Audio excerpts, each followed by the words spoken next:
skip video ini kalau kalian nggak terlalu peduli kenapa anak-anak, khususnya peserta didik, bisa punya perkembangan yang berbeda-beda. Tapi kalau kamu penasaran apa yang bikin mereka tumbuh jadi pribadi yang unik, yuk stay di sini.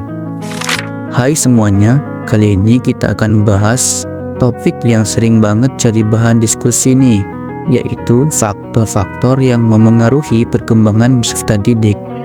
Apa sih yang bikin satu anak itu bisa berkembang dengan pesat atau bahkan terlihat lebih dewasa dari umurnya, sementara anak-anak lain justru terlihat kesulitan? Apakah ini soal genetik, lingkungan, atau malah pengaruh teknologi? Untuk lebih jelasnya akan dibahas oleh Pak Arif. Yuk kita simak. Berjumpa kembali dalam channel MA Psikologi. Hari ini kita akan membahas faktor-faktor yang mempengaruhi perkembangan peserta didik ya, atau anak kita di rumah atau peserta didik kita di mana saja ya. Perkembangan peserta didik ya, itu banyak faktor yang mempengaruhinya. Faktor itu saling berkaitan atau saling berhubungan satu sama yang lainnya. Memahami faktor-faktor ini penting untuk kita bisa memahami pertumbuhan peserta didik secara optimal.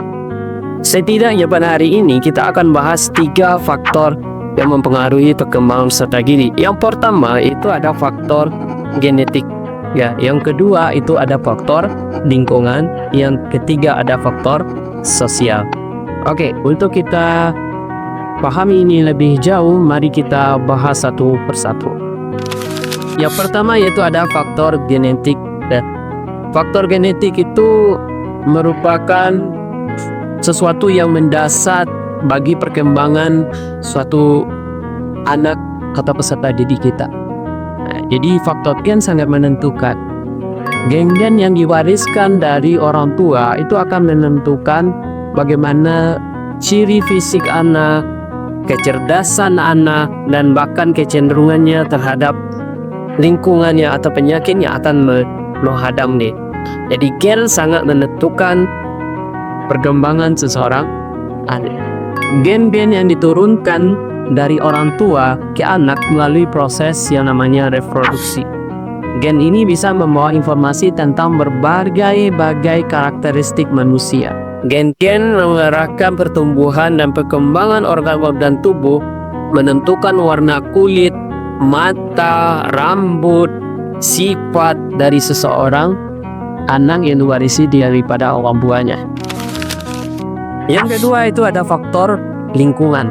Lingkungan tempat kita hidup, lingkungan yang baik, yang terjauh dari kebisingan yang bisa menyebabkan kita stres, itu berperan penting dalam pertumbuhan seseorang anak.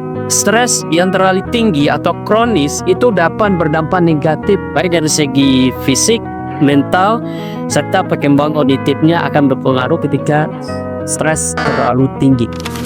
Stres itu dapat menyebabkan perlepasan hormon kortisol ya, yang dapat mengganggu pertumbuhan dan perkembangan otak. Sebisa mungkin jangan sampai stres dan jangan sampai trauma yang berulang. Yang kedua, dari gangguan kesehatan mental. Trauma dan stres yang terlalu kronis itu dapat menyebabkan gangguan kesehatan mental seperti kecemasan, depresi, dan itu banyak terjadi pada anak sekarang. Berikutnya adalah efek perilaku. Anak-anak yang sering mengalami trauma dapat mengalami perubahan perilaku seperti agresif, kesulitan dalam bersosialisasi. Yang ketiga, interaksi sosial. Mari kita bahas satu persatu. Yang pertama, interaksi sosial ini akan memberikan dampak pada kesehatan mental. Interaksi sosial yang positif dapat meningkatkan kesehatan mental dan kesejahteraan. Justru sebaliknya, ketika interaksi sosial yang negatif itu akan menyebabkan gangguan terhadap kesehatan mental dan kesejahteraan seseorang anak. Yang kedua, pentingnya interaksi sosial itu pada kognitif. Interaksi sosial merangsang perkembangan kognitif seseorang anak. Semakin banyak anak itu berinteraksi dengan orang tuanya, dengan teman-teman seusianya, dengan gurunya, dengan lingkungannya, maka akan semakin mampu berkembang kognitifnya dengan baik. Di antaranya sebagai cekap dia dalam berbahasa, dalam bertindak, dalam memecahkan masalah. Lalu mestinya interaksi sosial yang ketiga yaitu interaksi sosial membantu anak belajar tentang norma sosial yang berlaku di sekitarnya. Perkembangan keterampilan sosial itu akan memberikan pemahaman kepada anak bahwasanya semakin banyak ia berinteraksi sosial, semakin pahamlah dia bahwasanya lingkungannya seperti ini dan dia harus bertindak seperti apa. 4. Emosional. Interaksi sosial akan berdampak kepada emosional seseorang anak, di mana interaksi sosial yang positif itu akan membantu anak mengembangkan yang namanya kemampuan emosional yang baik. Seperti apa? Semakin banyak dia berinteraksi, kota emosionalnya akan baik, seperti ada rasa empati, yaitu kemampuan mengendalikan emosi ketika berhadapan dan berinteraksi dengan orang lain. Itu pentingnya interaksi sosial. Selain yang ketiga tersebut, ada yang keempat, teknologi. Teknologi ini juga akan mempengaruhi perkembangan seseorang anak, ya.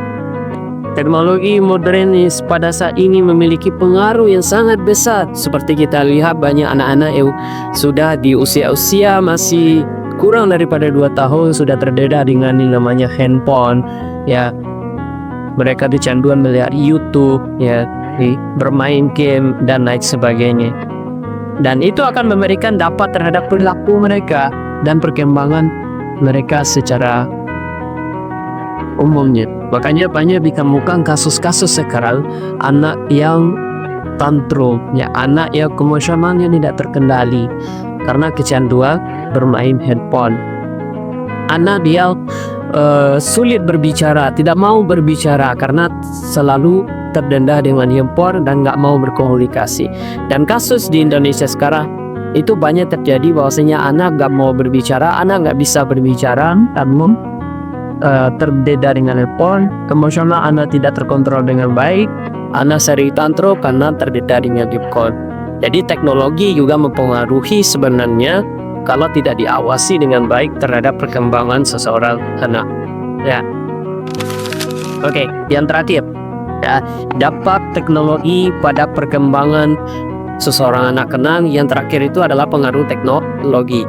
Teknologi memiliki dampak yang signifikan pada perkembangan seseorang anak, ya, baik positif maupun negatif. Penting untuk menggunakan teknologi tersebut secara bijak. Anak-anak yang sudah terdedah dengan teknologi, handphone, tablet di usia masih masa-masa pertumbuhan dan perkembangannya dan tidak dibatasi penggunaannya, itu akan memberikan dampak negatif kepada anak tersebut, ya.